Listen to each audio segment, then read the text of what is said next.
राजस्थान में भी embossing miniature में लेते हैं। तो आपके जो दादाजी और परदादाजी थे वो पहले दीवारों पे इस तरह का काम करते? मेरे दादाजी ने खुद मेहरानगढ़ के किले में काम किया हुआ है। अच्छा, नहीं बना तो वो 650 साल हो गया, लेकिन रिनोवेशन उसके होते रहते हैं टाइम टू टाइम। तो जब ये उस्ता की कारीगरी का था तब हमारे दादाजी ने जैसे कि ना 1900 में ऐसा हुआ है कि उन्होंने क्या करा तो प्लास्टर ब्लाइंड प्लास्टर लगाते गए। जब आखिरी बार जो चूना का प्लास्टर दिया उन्होंने उसमें वो किसी चीज़ से मिला के, कभी एग से या उड़द की दाल से मिला के अपने वेजिटेबल पिगमेंट्स को उससे वो पेंट करते हैं गीले प्लास्टर पे, इससे अलग गीला बोलते हैं और वो उसी के साथ सूख जाता है। तो ये जो आप कहते हैं हम दीवार पे उसका वर्क करते हैं, तो आपकी टेक्निक क्या है? बेसिकली इसकी लॉन्जिविटी के लिए मार्बल डस्ट होता है, स्टोन पेंट्स होते हैं, पहाड़ी मिट्टी के कलर आते हैं, और इसका जो अधेसिव इन सबको बाइंडिंग के लिए इसकी हम यूज करते हैं लाख, जिससे चूड़ियाँ बनाई जाती हैं लाख। ये एक अधेसिव प्रॉपर्टी हम इसको लेते हैं और इसी से ही ये कारीगरी आप तो देख रहे हो। इसकी जो बाइंडिंग प्रॉपर्टी है वो हम लाख सूखे प्लास्टर पे डालते हैं, दीवार सूखे प्लास्टर पे पड़ते हैं, मतलब मैं समझा जैसे अलग अलग गीले प्लास्टर पे बैठते हैं। अच्छा हाँ, सूखे उसका सूखे से सूखे और उसका आप कह रहे थे लेदर पे भी होता है। लेदर पे होता है और वुड पे, मार्केट पे। इसके लिए हार्ड सरफेस होना जरूरी है, ये पेपर पे या सिल्क पे ही नहीं है। तो यहाँ आपने बस वुड पे ही कर ये रखा ये वुड पे ही है। अभी हमारे पास कुछ चेयर्स भी थी फर्नीचर, वो ऑलमोस्ट सोल्ड आउट है। मैं आपको फोटोग्राफ्स दिखाता हूँ, तो हमने उसमें भी काफी सुंदर काम किया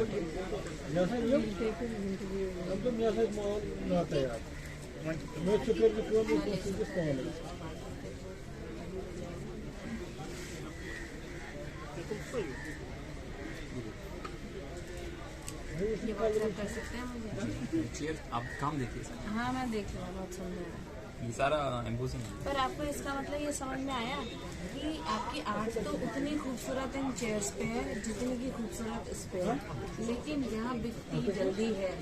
जो आजकल ना जो चीजें जो यूज करते हैं ना लोग, ये डेकोरेशन में ये भी यूज होता है, लेकिन जो एक्चुअली यूज होती है चीजें यूटिलिटी आइटम जो होती है उसमें अगर आपने आर्ट करी, मतलब यही आर्ट अगर आप ट्रेस भी, लेकिन ये वाली जो आपकी वो है किक्कड़ की लक्कड़ आकाशिया वुड थोड़ी भारी होती है। अगर हल्की वुड पे आप इसको करके लेकर आएंगे तो आपकी ट्रेस बहुत जल्दी ये जैसे ये नैपकिन होल्डर है, हाँ समथिंग लाइक दिस। ये की लाइट होल्डर है, ये दिवाली के पहले काफी हमने स्टॉक बनाया है। हाँ ये अभी ये रॉ है, इसका भी हमारा सैम्पलिंग का काम चल रहा है क्राफ्ट काउंसिल से।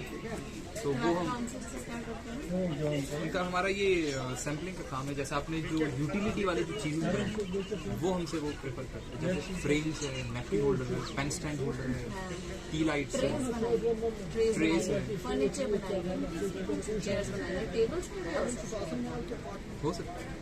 मैंने जैसे बताया कि बहुत टाइम कंज्यूम है कि पेंटिंग, ये पेंटिंग मेरे 3 महीने पर टेबल पे वो खराब हो जाएगा वैसे बनता है। नहीं बॉर्डर्स बना सकते हैं।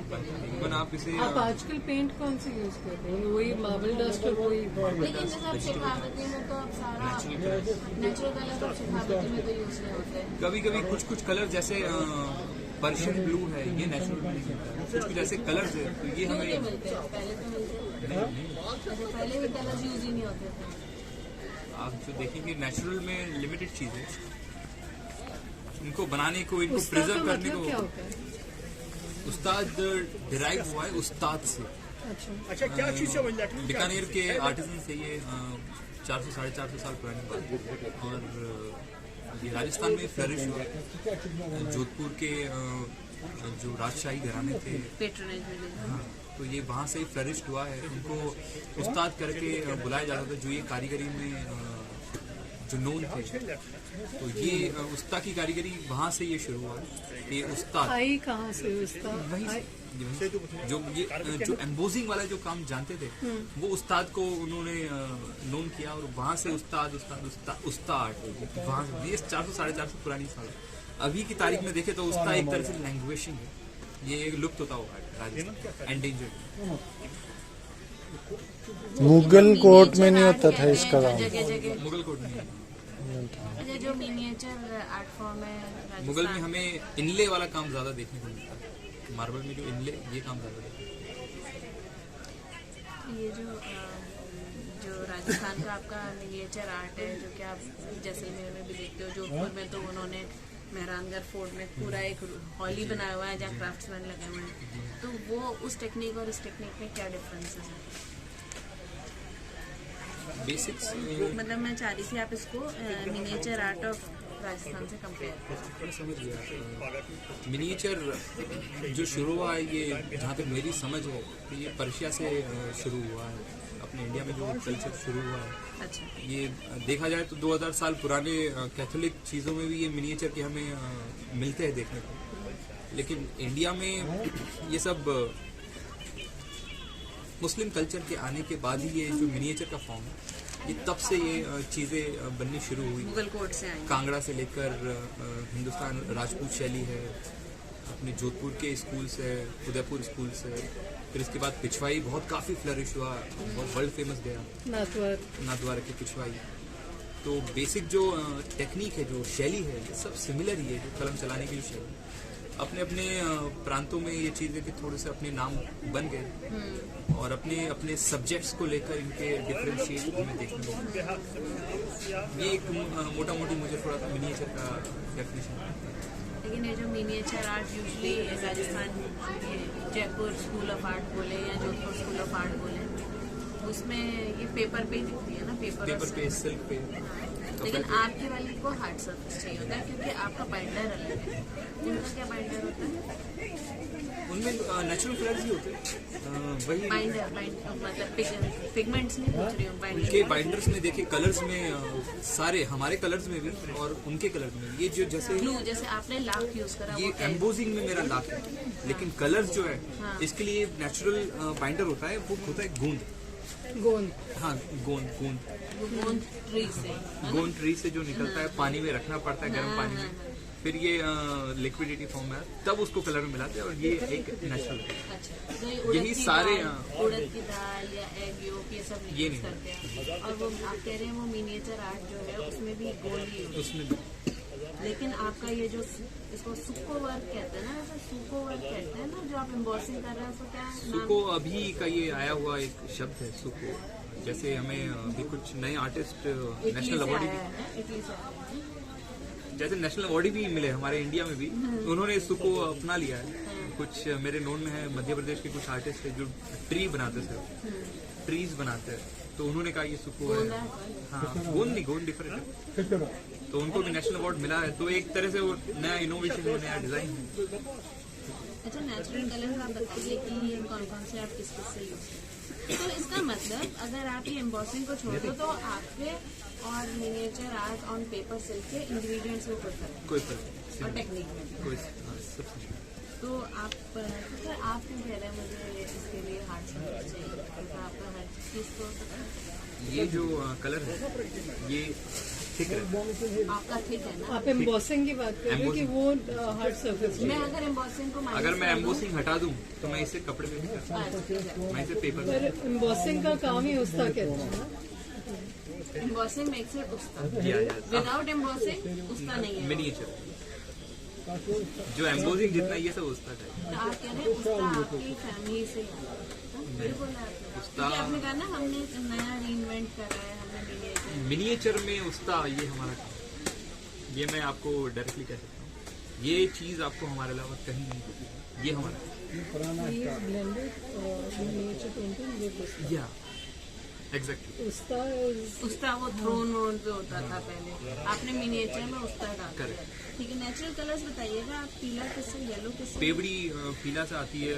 पेवड़ी मतलब पेवड़ी क्या होता है? पेवड़ी ये पत्थर है, ये नेचुरल मिनरल्स है। ठीक है, आप कह रहे हैं पत्थर खूब है। जो वो जैसे वो होता है, पीली मिट्टी होती है। पीली मिट्टी आती है, पेवड़ी लाल माटी से लाल भी आता ये है। मुझे लगता है ये लाइमस्टोन नहीं है, ये वो है सैंडस्टोन है। सैंडस्टोन आप कहते हैं। मुल्तानी मिट्टी नहीं, वो डिफरेंट वो अलग है। है। ये आपको नॉर्मली मिल जाएगा हाँ, किसी में। हाँ।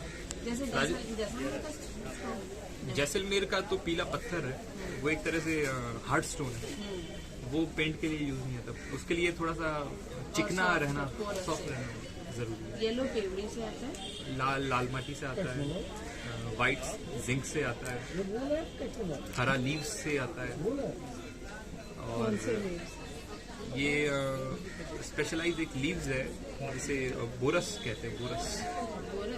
बोरस ये लोकल लैंग्वेज में हाँ ठीक है, लोकल। और वाइट जिंक से आता है, जिंक को पानी में मिला दो तो वाइट निकल जाता है। तो लाल मिट्टी तो जोधपुर के आसपास तो नहीं मिलती है? मिलती है। हमारा जो पोलो ग्राउंड है जोधपुर का, पूरा लाल माटी का। हाँ बिल्कुल। अच्छा, आप जोधपुर के हैं? कहाँ जोधपुर में? चौपासनी हाउसिंग बोर्ड में हमारा घर है, चौपासनी हाउसिंग बोर्ड, पास में हाउसिंग और सांगरिया में भी हमारा काम है। तो ये दो जगह हमारे दादाजी का घर जो है सांगरिया गांव है, वहाँ पर मिलता है। और अभी हमारा नया जो है जहाँ पर अभी थोड़े सालों पहले शिफ्ट हुए, चौपासनी हाउसिंग बोर्ड में। ब्लैक हम काजल से लेते हैं, और दिए का जो ऊपर जो निकलता है भाग, सलाई जैसे कहते हैं, उससे भी काला निकलना है। तो आजकल तो काजल पहले तो उसी से लगाते थे ना, DAP पहले सलाई से से। और क्या कलर है इसमें? नीला मार्बल कह डस्ट। रहे हैं, नीला तो marble dust. Marble dust embossing. Gold कैसे करते हैं मार्बल डस्ट? गोल्ड कलर चाहिए एक्चुअली सारे। पहले सोने का पानी इसमें लगाया करते थे, सोने का वर्क है लगाया करते थे, लेकिन हम ये यूज नहीं करते, कॉस्ट इसकी काफी बढ़ जाती है। तो आप क्या यूज करते हैं गोल्ड के लिए? हम पेंट, इसके पाउडर आते हैं, गोल्ड पाउडर आते हैं, ये नॉर्मल एक्रिलिक के भी यूज आते हैं, जर्मन गोल्ड आते हैं, तो हम ये यूज करते हैं और इसी को बूंद में मिलाकर इसका ये प्रोसेस तैयार होता है। कलर्स जितने भी हमारे जो ठहरते हैं सारे गूंद की वजह से। गोंद नहीं, ये तो आपने ना इम्बॉसिंग का आप लाख से एम्बोजिंग लाख से कलर्स की जितने भी ठहरने की जो प्रॉपर्टी, जैसे वाटर बेस्ड कलर है, कोई ऑयल बेस्ड कलर है, तो हमारे जो कलर है ये सारे गोंद, गूंद। आपका गोंद है। बाकी जो मार्बल ये है, ये जो डस्ट का ये काम है, ये लाख से है। ऊपर फिर वार्निश करा देते हैं। लाख वार्निश। क्लियर वार्निश, इसका गर्म करके क्लियरेस्ट फॉर्म निकलता है, हाँ, फिर उसको चढ़ाया जाता नेचुरल। ये सब में ये आपके पास नेचुरल वीडियो है? वार्निश। मेरा ये पूरा end to end process. End to end तो आपको मोटा मोटी मिल जाएगा, ये मेरा इंस्टाग्राम पेज है, इसमें वीडियोस और फोटोज आपको देखने को मिलेंगे। वीडियो में इसको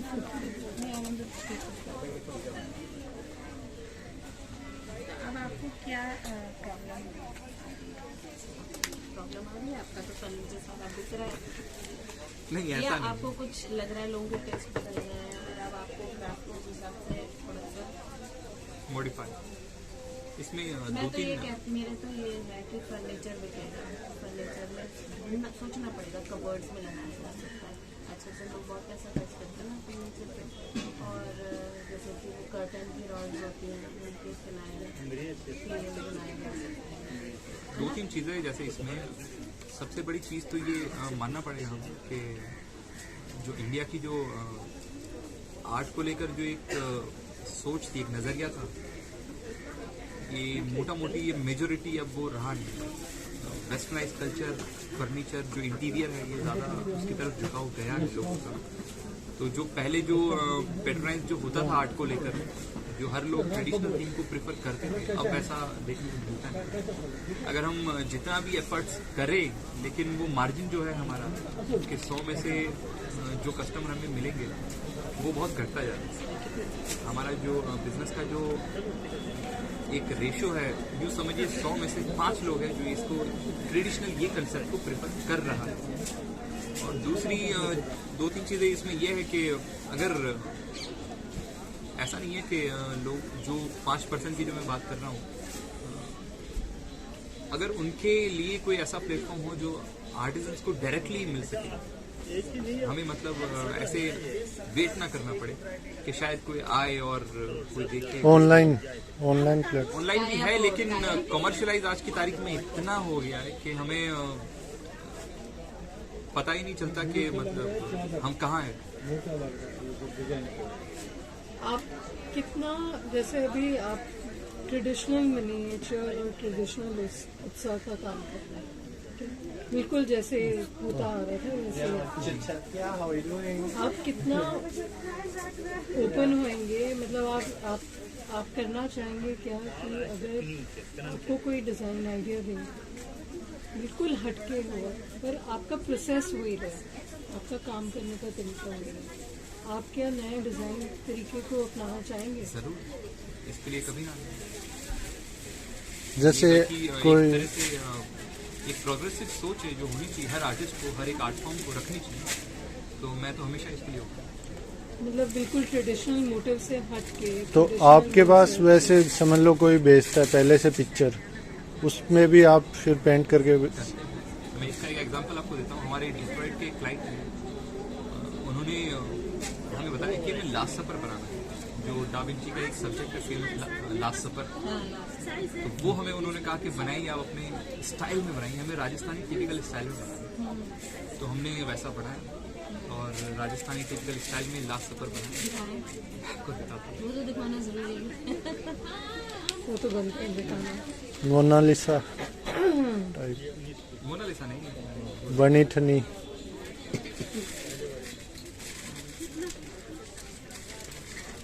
ये मैम जो बना रही हैं ये आप उस्ता का काम ऐसे ही होता है, ये पतली सुई से।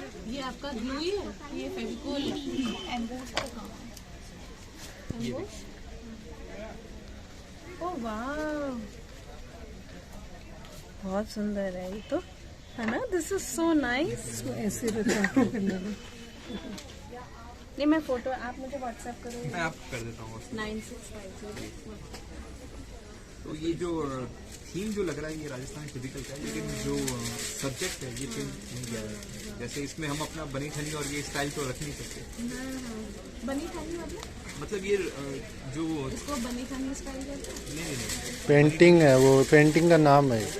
जैसे ही आपने वो लेडी जो देखा तो उनके आईज जो है जिस तरीके की जो हमारे राजस्थान का स्टाइल है तो हम वैसा इस पर नहीं रख सकते। ये हिस्टोरिकल एक सब्जेक्ट है, हम ड्रेसेस भी चेंज कर सकते हैं, बैकग्राउंड में चेंज कर सकते हैं। तो ये थोड़ा सा रियलिज्म है। दोबारा बताएंगे बस। जैसे आपका स्टाइल क्या था? जैसे हम मिनिएचर के जितने भी सब्जेक्ट्स हैं ट्रेडिशनल, जैसे राधा कृष्णा है, नाथ जी है, या राजा रानी के स्वरूप है,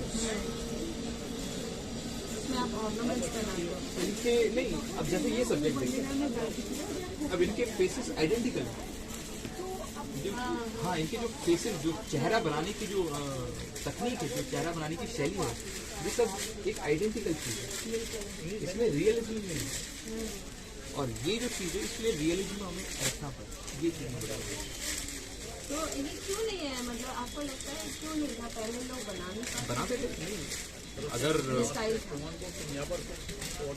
टाइम कंज्यूमिंग है। अगर जैसे मैं आपका फेस बनाऊं मुझे बनाने में लगभग 10 दिन लगते हैं। तो आपको ये एक फेस बनाने में 10 दिन ये तो देखी हुई चीज है, ये चला जाता है। अब आपका ये जैसे राधा कृष्णा में एक आपको फोटो दिखाऊं और आप राधा कृष्णा कहीं और देखेंगे तो आपको राधा कृष्णा ही लगेंगे एज अ कॉस्ट्यूम, लेकिन एक आपका फोटो मैं बनाऊं वो आपको कभी अपना जैसा लगेगा ही। ये चीज है, वो उतना अचीव करना वो बहुत डिफिकल्ट है। तो मैंने ये पूछा था कि आपका बनने की तो ये जो सब्जेक्ट है ये एक शैली के बराबर चलते हैं। जैसे ये रानी है या ये रानी है तो हम सिमिलर बना सकते हैं, तो ये जल्दी बनता है। अगर आप हमें कहेंगे अपना पोर्ट्रेट हमें बनाना है तो उसमें टाइम, तो नॉर्मल पेंटिंग में हम वो करें जरूर।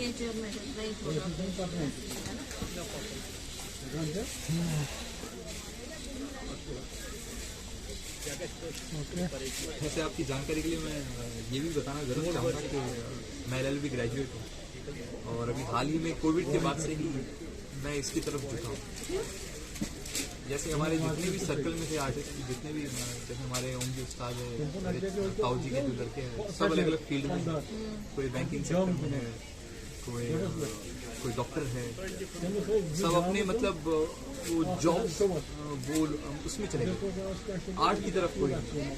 पर वो कोई भी डॉक्टर बन सकता है, बट ये तो यही बात है कि मैं इसमें जुड़ा हूँ, यही एक बात है। पर सस्टेनिंग नहीं लगता आपको, है ना? सस्टेनिंग नहीं। ओवर द टाइम ये LLB से तो सही लगता है मेरे को, LLB से तो सही लगता है, क्योंकि उसमें भी स्टार्टिंग बहुत मुश्किल है। सही कहना ये है कि मेरी एक अंदर एक इच्छा है कि मैं इसको इस आर्ट को योगदान दूं। बाकी पैशन फाइनेंशियली देखे तो वो अलग चीज है, लेकिन एक जो झुकाव है मेरा इस आर्ट की तरफ, बचपन से मैं देखता रहा हूँ कि ये क्या है, कैसे बनता है, तो ये मैं अंदर से नहीं चाहता कि ये खत्म। आपने अपने फादर को भी यही करते देखा?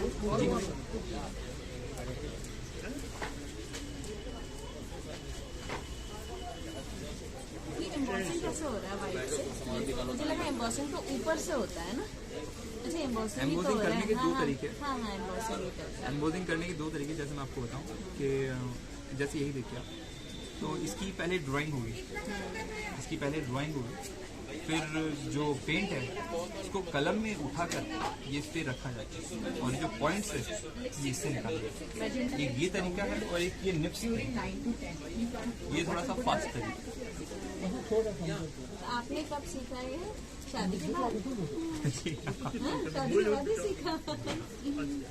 आपकी फैमिली में भी होता था ये? नहीं, इनके अलग है, इनके फैमिली में ये एक्चुअली दिल्ली से।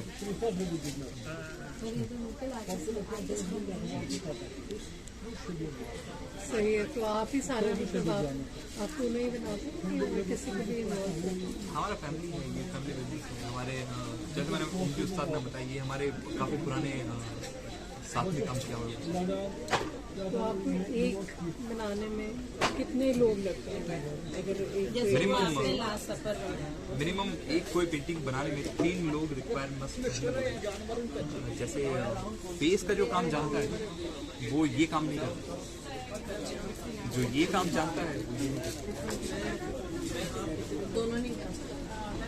जान सकते हैं, उसके लिए मतलब बहुत प्रैक्टिस की है, बहुत प्रैक्टिस की है। तो जो एक्सपर्ट होता है वो ये करेगा। अब जैसे कि सिंपल ही आप श्रीनाथ जी का पेंटिंग देखिए, ठीक है, इसमें जो इनकी माला बनती है, जो मोती काम हुई है,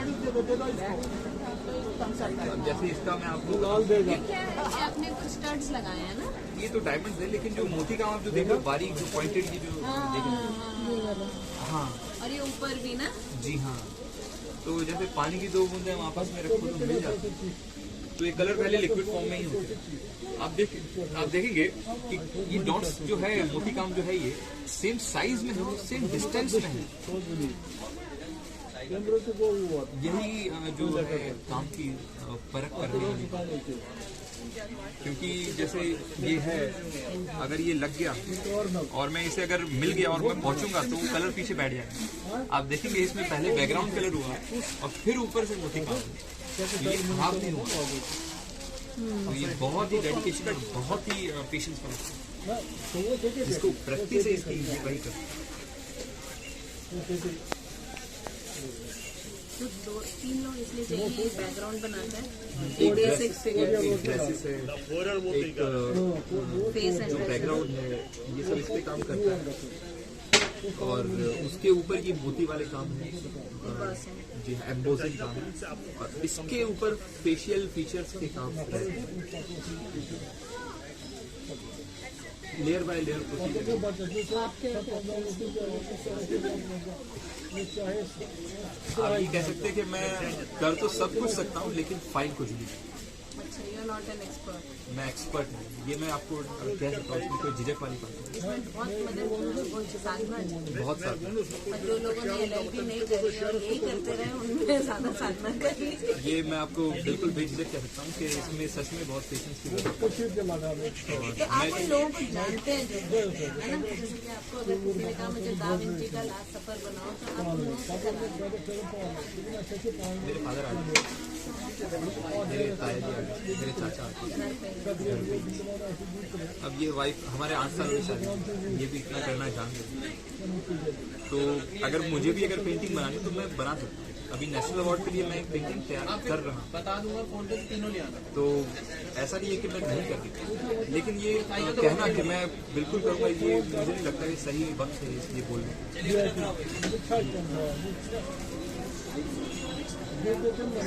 डिविनिटी फोरम में कई हैं जहाँ पर आपकी जो भगवान के प्लेसेस हैं, आपने भगवान की जो आपने इमेजेस बनाई हैं, वो तो बहुत मुझे तो बहुत होती है। जैसे हम मुंबई में जो हमारे शोज लगते हैं सरस से लगते हैं और गवर्नमेंट NSI से हमारे शो लगते हैं, तो काफ़ी वहाँ पर हमें सपोर्ट और काफ़ी एप्रिसिएशन वहाँ पर मिलता है। कलकत्ता है, बेंगलोर है, इसलिए हम वहाँ पर काम करते हैं। तो ये वाली चीज़ें ज़्यादा दिखती हैं। क्योंकि मेरा एक फ्रेंड है जो कि इस तरह की पेंटिंग्स ऑनलाइन बेचते हैं, वो ये काम करते हैं, तो मुझे यही कहना है कि वैन गॉ, दा विंची और ये सब तो बहुत कम दिखता है, और जो भगवान के स्वरूप है ना, वो मेरे सबसे ज़्यादा दिखता है। आपको ऐसा लगता है? नहीं, मुझे ऐसा नहीं लगता। शायद ये एक जितना जानते लोग उनके हिसाब से बात करते हैं। मैं आपको एक मेरा एग्जांपल बताऊं, जितना मैं एक इंडिया आर्ट फेस्टिवल करके एक शो लगता है, तो मुंबई में लगता है नेहरू सेंटर में, वैसे दिल्ली में भी लगता है, लेकिन हमने वहाँ पर चलाता है गाह को चाय, वहाँ पर हमने 4 दिन हम बैठे थे। वहाँ पर सिर्फ हमारी एक पेंटिंग से और वहाँ पर हम सारे जो मतलब कुछ भी उसमें पूरा मतलब exclusive। जैसा कि ये कोई फेस अगर सिद्धार्थ जी का बना है तो मतलब देखते ही बना, अगर हम वैसा दोबारा भी चाहे तो नहीं बना सकते। ऐसे ऐसे पीसेज हमने लगाए। वहाँ पर हमने ज्यादा से ज्यादा, मैं आपको बताता हूँ, हमने 3.5 लाख रुपए की एक पेंटिंग से वहाँ पर, और वो काम भी बहुत ही महीन था। कोई सिनेमेटोग्राफर थे, उन्होंने परचेज किया। हमारे बगल में एक आर्ट गैलरी वाले प्रिंट्स का काम, जो पुराने जो प्रिंट्स में सिर्फ होते थे बड़े, तो उन्होंने भी सिर्फ एक ही पेंटिंग की, छोटी साइज की, वो भी प्रिंट था और साइन था उसमें MF हुसैन का। वो पेंटिंग 12.5 लाख रुपए। तो जो मैं वेस्टर्न कल्चर की शुरुआत में बात कर रहा हूँ, तो उसका तो स्पेस बहुत ही बड़ा है। हम दुनिया की सबसे महंगी पेंटिंग की बात करेंगे तो वो 2000 करोड़ तक की जाती है। 2000 करोड़। हाँ, तो अभी एक बार बताइए, यहाँ पर वो पेंटिंग फेस्टिवल लगा था ना NSIC के ग्राउंड पे, इंडिया क्राफ्ट वीक। नहीं, क्राफ्ट वीक नहीं था, MF लंदन की भी गैलरीज आई थी, MF हुसैन की ओरिजिनल पेंटिंग वगैरह की लेकर आए थे, बड़े सारे आर्ट गैलरीज, दिल्ली के तमाम आर्ट गैलरीज वाले आए थे, कुछ जिनको सीरियोग्राफ्स कहते हैं, प्रिंट्स बेच रहे थे, ओरिजिनल्स बेच रहे थे। लेकिन मैंने इस तरह के इंडियन आर्टिस्ट की कोई पेंटिंग नहीं देखी थी, इसमें आप सही बोल रहे हैं। वो एक अलग थीम है। जैसे इंडिया क्राफ्ट की वीक की मैं बात करूँ, हाल ही में वो लगा, वो पूरे नेशनल पेंटिंग्स को लेकर के, वो पूरे इंडिया के क्राफ्ट को लेकर वो थीम में था। और जैसे ये इंडिया आर्ट फेस्टिवल भी बता रहा हूँ, और कुछ क्रिस्टीज करके एक इंडिया में जो चलाते हैं, ये सारे मॉडर्न कल्चर कंटेम्प्रेरी उनको ये प्रेफर करते हैं, उसमें ये वाले काम देखने को नहीं है। और इसमें भी तो आपके पुराने एक्सक्लूसिव काम भी होंगे, आप भी बहुत पुरानी जो बनाई हुई आपके दादाजी की पेंटिंग्स हैं, वो जो अब बन नहीं सकती हैं, वो भी होंगी ना, उनकी अपनी एंटीक वैल्यू है। ऐसे है, पर डिस्प्ले करते हैं, लेकिन मैं आपको बता रहा हूँ जैसे नहीं, उतना वो हमें एनकरेजमेंट मिलेगा, ये मैं जानता हूँ। बस आपको लगा पिछले कुछ टाइम से बदला है? बहुत कुछ बदला है, बहुत कुछ, मतलब अच्छे के लिए, बुरे के लिए। बुरे के लिए। अच्छा, अब लोगों में थोड़ी बहुत तो अवेयरनेस आई है ना, किस चीज़ को लेकर? जैसे इंडियन आर्ट नहीं, मुझे नहीं पता। मैं अपने अगर लाइवलीहुड की बात करूं तो मैं उस पर्सपेक्टिव से बोल रहा हूं कि कोविड के बाद से काफ़ी कुछ बदल गया, मतलब लोगों की मानसिकता तक बदल गई है। कितने लोग थे जो इस आर्ट वर्क में थे या कोई भी आर्ट वर्क में थे, उन्होंने अपना काम छोड़ दिया। मैंने खुद अपनी आंखों देखा कोविड से बाद से कितने आर्टिस्ट थे जिन्होंने ये काम छोड़ दिया। 2 साल गुजारा करना, जो कोई आर्टिस्ट थे जिनके लिए ये काम होता था, यही इनकम एक सोर्स होती थी, 2 साल गुजारा कैसे कोई कर सकता? ये बात है कि उन्हें बंद हो गया। मैं खुद अपनी ये बता रहा हूँ कि हमारे जो वर्कशॉप है उसमें टोटल 12 हम मिलके काम करते हैं, 12 लोग काम करते हैं। अब यूँ समझिए कि सब खत्म है, सिर्फ 2 लोग होंगे जो अभी हम काम कर रहे हैं। मैं और मेरे चाचा जी हो। तो ये चीज़ है, ये तो डिट्रॉइट से जो आपको एक ऑर्डर आया उसके बाद कोई ऑर्डर नहीं आया? नहीं, वो हमेशा हमसे मंगवाते रहते हैं कुछ ना कुछ पीस। उनकी आर्ट गैलरी है एक्चुअली, और लोगों के अगर कुछ कस्टमाइज पीसेज होते तो वो हमसे मंगवाते हैं।